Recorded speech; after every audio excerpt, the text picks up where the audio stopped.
नमस्कार। आपका अखबार के YouTube चैनल पर आपका स्वागत है। मैं हूं प्रदीप सिंह। दिल्ली नगर निगम के चुनाव में भारतीय जनता पार्टी जीतते जीतते हार गई और आम आदमी पार्टी हारते हारते जीत गई। ये कहानी है इस पूरे चुनाव की। ऐसे देखने में तो लगता है कि 15 साल बाद सत्ता से बाहर हो गई भारतीय जनता पार्टी और आम आदमी पार्टी अपनी दूसरी कोशिश में सत्ता में आ गई। 2017 में बुरी तरह से हार गई थी आम आदमी पार्टी, लेकिन इस चुनाव के नतीजों का गहराई से विश्लेषण करें तो कई चीज़ें सामने आती हैं। और आम आदमी पार्टी भले ही दावा कर रही हो कि बहुत बड़ी जीत है, लेकिन अंदर से डरी हुई है जो परिस्थिति बनी है, जो एग्जिट पोल बता रहे थे, जो उनके मीडिया के समर्थक बोल रहे थे और जिस तरह का माहौल बना रहे थे कि आम आदमी पार्टी 200 पार करेगी। 134 पर बीजेपी ने रोक दिया। बीजेपी अपने वोट पूरे नहीं निकलवा पाई, इसका भी खामियाजा भुगता। लेकिन मेरा जो मानना है निजी रूप से, इतने वोट परसेंटेज पर भी बीजेपी जीत सकती थी। उसकी हार का सबसे बड़ा कारण और सबसे सही कारण है उसके पार्षदों का भ्रष्टाचार। बिल्कुल आसमान फोड़ भ्रष्टाचार की सारी सीमाएं लांघ गए थे भारतीय जनता पार्टी के पार्षद। उसका नतीजा, उसकी सज़ा है। और मुझे लगता है कि मतदाता ने कम सज़ा दी है, कम जो है उनके इस अपराध को कम करके आंका है। तो इसलिए 104 सीटें मिलना बीजेपी को, मेरी नज़र में बीजेपी के लिए बहुत शुभ संकेत है। क्यों कह रहा हूँ ऐसा? एक पहली बात तो ये है कि एक सबक मिल गया कि भाई मतदाता जो है उसके पेशेंस का, उसके धैर्य का इम्तहान मत लीजिए। अगर आप भ्रष्टाचार कर रहे हैं उसको भी वो बर्दाश्त करने को तैयार है। उम्मीद सिर्फ इतनी कर रहा है कि काम भी करिए। आप काम भी नहीं करेंगे और भ्रष्टाचार भी करेंगे तो फिर ये तो ज़्यादा हो जाएगा। दूसरा कारण जिसकी वजह से भारतीय जनता पार्टी को जो है वो बहुत निराश होने की ज़रूरत नहीं है, वो है वोट परसेंटेज। बीजेपी को अब इसकी तुलना जो है पिछले नगर निगम चुनाव की बजाय विधानसभा चुनाव से करना चाहिए, जो हाल ही में हुआ है। और नगर निगम चुनाव और विधानसभा चुनाव का जो है बहुत अंतर नहीं होता है। तो विधानसभा चुनाव में आम आदमी पार्टी को वोट मिले थे 53.8%। 11% वोट कम हो गया है आम आदमी पार्टी का। बीजेपी को मिले थे 38%, उसका 1% बढ़ गया है। तो बीजेपी का वोट शेयर बढ़ गया है और आम आदमी पार्टी का बड़ी मात्रा में गिर गया है। इसके अलावा वोट गिरा है कांग्रेस पार्टी का भी, लेकिन कांग्रेस पार्टी के पास कुछ ज़्यादा है नहीं, तो उसके गिरने उठने का कोई मतलब है नहीं। नगर निगम चुनावों पर दृष्टि थी न केवल बीजेपी की बल्कि आम आदमी पार्टी की भी। आम आदमी पार्टी लगातार दावा कर रही, पिछले 7 साल से कह रही है कि नगर निगम हमको दे दो, तो फिर देखिए हम क्या करके दिखाते हैं। तो जो मैं बात कह रहा हूँ कि बीजेपी के लिए निराश होने की या हताशा की ज़रूरत नहीं है, उसका एक कारण ये भी है। अब अरविंद केजरीवाल के पास कोई बहाना नहीं रह जाएगा। अरविंद केजरीवाल के लिए अब ये बहाना नहीं होगा कि ये तो सर्विस जो है नगर निगम के पास है, हमारे पास होती तो देखिए क्या होता। तो झूठ का मामला बहुत लंबा नहीं चलता है। आप देखिए, मनीष सिसोदिया अपने इलाके में हार गए, अपने विधानसभा क्षेत्र में उनके पार्षद हारे हैं, सीटें हारे हैं। सत्येंद्र जैन के इलाके में हारे हैं, कैलाश गहलोत के इलाके में हारे हैं। तो जिन मंत्रियों पर आरोप था उनके इलाके में जनता ने साथ नहीं दिया।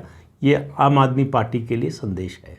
दूसरा, जिस तरह से ये रिज़ल्ट आए हैं, जो आंकड़े आए हैं, वो दो बात कहते हैं कि आम आदमी पार्टी पर पूरा भरोसा नहीं जताया है लोगों ने, लेकिन भारतीय जनता पार्टी पर पूरा भरोसा भी नहीं खोया है। तो ये एक बीच के समझौते का जो है वो चुनाव नतीजा है, जहां लोगों को लगा कि भाई एक बार तो बीजेपी को हटाना चाहिए। इसलिए आम आदमी पार्टी सामने थी और उसी को इसका फ़ायदा मिला, उसको सत्ता मिल गई। अब आगे आने वाले समय में भारतीय जनता पार्टी, देखिए दिल्ली की राजनीति को समझने की ज़रूरत है।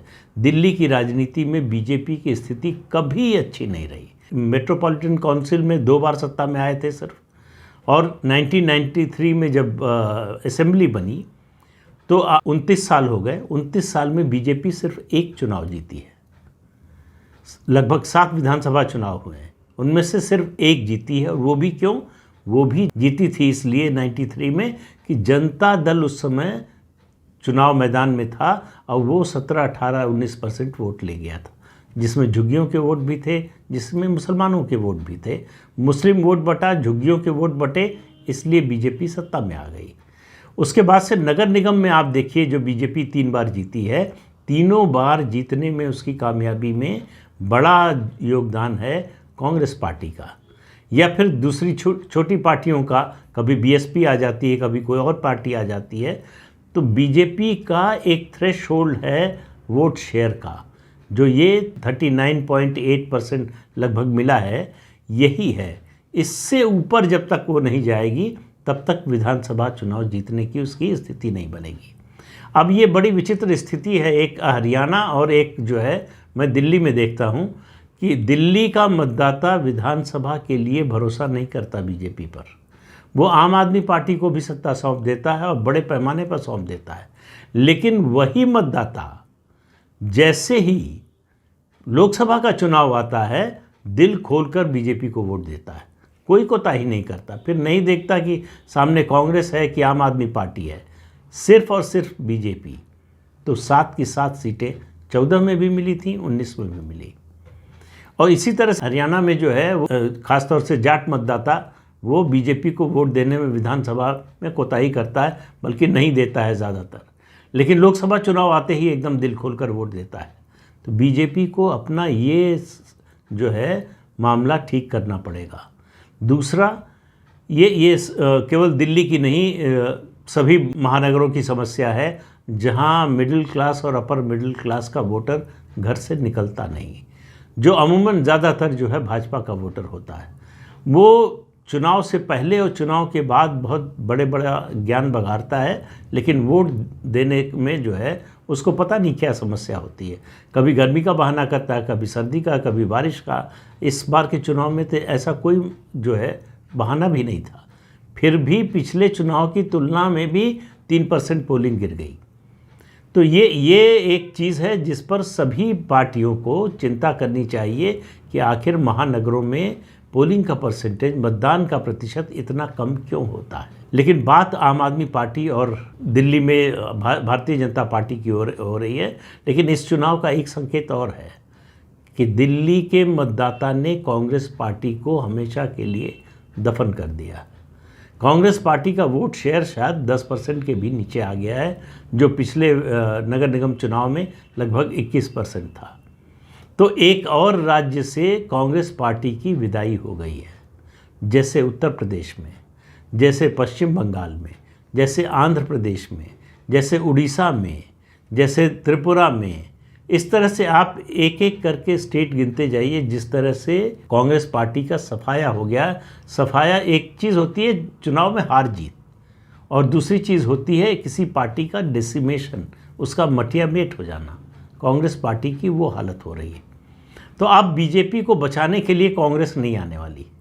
बीजेपी की हमेशा उम्मीद रहती है, ख़ास तौर से आम आदमी पार्टी के आने के बाद, कि अगर कांग्रेस पार्टी 18-20% वोट ले ले तो फिर बीजेपी उसमें से निकल जाएगी। तो वो तो नहीं होने वाला। बीजेपी को झुग्गी झोपड़ी के वोटों पर, अब ये भी एक विरोधाभास देखिए कि पूरे देश का जो वंचित समाज है वो प्रधानमंत्री नरेंद्र मोदी के साथ है। दिल्ली का भी वंचित समाज लोकसभा में प्रधानमंत्री नरेंद्र मोदी का साथ देने को तैयार है, विधानसभा में नहीं देता है। ये इस विरोधाभास को भारतीय जनता पार्टी को ठीक करना पड़ेगा, वरना दिल्ली में कभी सत्ता में नहीं आ पाएगी। लेकिन ये 104 सीट, मैंने जो शुरू में कहा कि आम आदमी पार्टी डरी हुई है। डरी हुई क्यों है? उसका कारण यह है कि उसके पास 250 उम्मीदवार नहीं थे कॉरपोरेशन के चुनाव के लिए। 250 उम्मीदवारों की खोज उसके लिए मुश्किल थी, क्योंकि वो संगठन में विश्वास नहीं करती। उस तरह से वो जो है नीचे से संगठन के गठन में जो है उसका कोई यकीन नहीं है, किसी राज्य में नहीं है। दिल्ली में जो है उसको इतने साल हो गए, 7 साल तो सत्ता में ही रहते हुए हो गए, तब भी इस तरह का संगठन नहीं बनाया है। तो हर चुनाव में बाहर से उम्मीदवार लाए जाते हैं। इस चुनाव में भी बाहर से काफ़ी उम्मीदवार आए हैं।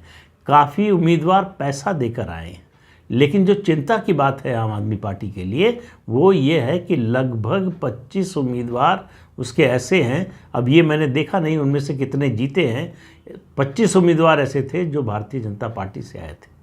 तो उनको डर ये है कि इनमें से जो जीते हैं कहीं अगर उन्होंने घर वापसी का फैसला कर लिया, और आप मान कर चलिए बीजेपी चुपचाप नहीं बैठने वाली है, क्योंकि स्ट्राइकिंग डिस्टेंस पे है बीजेपी। उसको देखना ये है कि क्या आम आदमी पार्टी में भाजपा से गए लोगों की मनस्थिति बदल रही है। अगर ऐसा होगा तो 9 सीटें हैं कांग्रेस के पास, 3 अन्य की है। ये अगले 2-3 दिन बड़े महत्वपूर्ण होने वाले हैं, इसलिए आम आदमी पार्टी डरी हुई है।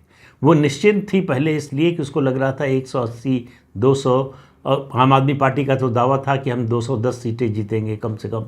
अगर उस तरह की लैंडस्लाइड विक्ट्री होती तो आम आदमी पार्टी के लिए कोई चिंता की बात नहीं थी। लेकिन ये जो इतना नज़दीकी मामला है, 126 वोट चाहिए बहुमत के लिए और 134 है, सिर्फ 8 ज़्यादा हैं आम आदमी पार्टी के पास, तो इसलिए उसकी चिंता ज़्यादा है। इसलिए आपने देखा होगा कि अरविंद केजरीवाल ने जब भाषण दिया तो कहा बीजेपी का भी सहयोग चाहिए, हमें तो सबका सहयोग चाहिए, हमें केंद्र सरकार का भी सहयोग चाहिए।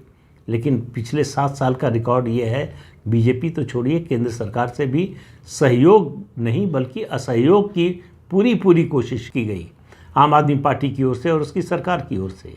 तो अब ये जो सुर बदला है आम आदमी पार्टी का, और दूसरा आम आदमी पार्टी के नेताओं के दूसरे सत्येंद्र जैन के अलावा जेल जाने का सिलसिला शुरू होगा, तब पार्टी के अंदर एक ऊहापोह की स्थिति होगी, खासतौर से पार्षदों में, विधायकों में भी हो सकती है लेकिन उसमें अभी कोई उम्मीद दिखती नहीं। पार्षदों में ये स्थिति हो सकती है कि पार्टी के साथ अब क्या होने वाला है, पार्टी के भविष्य को लेकर जो अनिश्चितता पैदा होगी उसमें आम आदमी पार्टी के लिए संकट बढ़ जाएगा। तो भारतीय जनता पार्टी चूँकि बहुत पीछे नहीं रही है, 104 सीट, मेरा मानना है कि 104 सीट जो आई है उसकी वो बहुत अच्छा प्रदर्शन है, बहुत संतोषजनक प्रदर्शन है। उसकी दृष्टि से मुझे उम्मीद नहीं थी कि भारतीय जनता, ईमानदारी से कह रहा हूँ, मुझे उम्मीद नहीं थी कि बीजेपी को इतनी सीटें मिलेंगी, क्योंकि जिस तरह का कामकाज था पार्षदों का उसमें पिछली बार इसलिए बच गई थी। 2 कारण थे। एक, पहला ये था कि पूरे उम्मीदवार जितने सिटिंग थे और जो उम्मीदवार थे उस बार सब बदल दिए, नए लोगों को टिकट दे दिया। दूसरा, नगर निगम का चुनाव ठीक उत्तर प्रदेश विधानसभा चुनाव के बाद हुआ था और उत्तर प्रदेश के मुख्यमंत्री योगी आदित्यनाथ ने धुआंधार प्रचार किया था। इस बार चुनाव टल गए परिसीमन की वजह से, 3 MCDs को मिलाकर 1 बनाया गया उसकी वजह से। तो उसका जो असर हुआ, मुझे लगता है उसका भी इफ़ेक्ट पड़ा है इस चुनाव पर, क्योंकि उत्तर प्रदेश से आने वाले जो मज़दूर हैं और दूसरे कर्मचारी हैं वो उत्तर प्रदेश के चुनाव का नतीजा आने पर एक अलग तरह का उत्साह रहता है बीजेपी के प्रति, जो 2017 में था वो इस बार भी होता अगर उत्तर प्रदेश के चुनाव के ठीक बाद चुनाव हुए होते जो तय तिथि थी उसके अनुसार। लेकिन इस बार नहीं हुआ ऐसा, तो उसका भी नुकसान हुआ बीजेपी को। तो कुल मिलाकर बीजेपी के लिए बहुत ज़्यादा चिंता की बात नहीं है, बल्कि मैं तो कहूँगा खुशी की बात है कि इतने बड़े भ्रष्टाचार की इतनी छोटी सी सज़ा मिली। ये कोई बहुत बड़ी सज़ा नहीं है। उम्मीद भी छोड़ी है मतदाता ने कि अपने को सुधार लो तो अगली बार ठीक हो सकता है। इसलिए दिल्ली नगर निगम का चुनाव भारतीय जनता पार्टी के लिए वर्तमान के लिए अच्छा नहीं है, सेटबैक है, भविष्य के लिए अच्छा संकेत है। इसके विपरीत आम आदमी पार्टी के लिए वर्तमान के लिए अच्छा है, उसकी जीत हुई है, जो कोशिश कर रही थी पार्टी उसमें कामयाबी मिली है, लेकिन भविष्य के लिए उसके लिए मुश्किल है। विधानसभा चुनाव में इसका नुकसान उठाना पड़ सकता है आम आदमी पार्टी को, क्योंकि उसके पार्षदों का जो निकम्मापन होगा वो रिफ्लेक्ट करेगा विधानसभा के चुनाव में, और उसके पास कोई बहाना नहीं रह जाएगा कि ये काम इसलिए नहीं हुआ। तो कुल मिलाकर जो स्थिति है, मतदाता ने दोनों को थोड़ा झटका दिया है और दोनों को पुचकारा है। अब ये दोनों पार्टियों पर निर्भर है कि वो अपने आचरण में कैसे बदलाव लाती है, उसी पर निर्भर करेगा कि 2025 में क्या होगा। 24 की बात नहीं कर रहा हूँ, 24 तो मैं मानता हूँ तय है। जो 14 में हुआ था, जो 19 में हुआ था, वही 24 में होगा। 2025 की बात कर रहा हूँ। 2025 में इसी पर तय होगा कि अगले 3 साल में किस तरह से काम करती हैं ये दोनों पार्टियां। बल्कि 3 साल कहाँ से, 23 और 24 2 ही साल। 25 की जनवरी में तो चुनाव ही होना है, तो सिर्फ 2 साल बचे हैं। 2 साल में दोनों पार्टियों को अपना घर ठीक करना है। कौन कर पाएगा कौन नहीं, ये पता चलेगा आने वाले दिनों में। तो आज के अंक में इतना ही। अगले अंक में फिर मिलेंगे किसी नए मुद्दे के साथ। तब तक के लिए अनुमति दीजिए। आपसे अनुरोध है कि ये चैनल देखिए, शेयर कीजिए, लाइक कीजिए और सब्सक्राइब ज़रूर कीजिए। नमस्कार।